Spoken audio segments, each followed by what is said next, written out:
Welcome to Blizzard Fire. We hope this video helps fire up your solution. You start by ensuring your device is ready, backups completed and permissions granted because you will be modifying call data. Open the phone app and go straight to recents or call history. Once there, scan the list to locate recent entries you want to change. Make a mental note of duplicates or numbers to remove. Now, use the three-dot menu or long press an entry to reveal action options. This is where the first edits begin, so proceed deliberately. Next, perform the detailed edits. Long press a call to delete it, block a number, or open details to change the label. If a number belongs to an existing contact, choose Add to Contact or Merge to avoid duplicates. This keeps your list clean and searchable. Use the filter buttons like Missed, Outgoing, and Incoming to focus on specific call types and repeat edits systematically.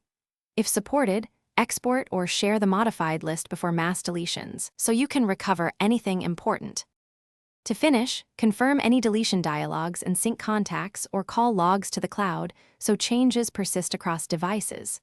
Close and reopen the phone app or reboot the device to refresh the display and verify that removed or merged entries no longer appear. Make a test call to a contact you edited to ensure the correct label shows. If something goes wrong, restore the exported list or backup and check app permissions. Doing that usually resolves missing or unsaved changes. Thanks for watching. If you found this helpful, don't forget to like and subscribe.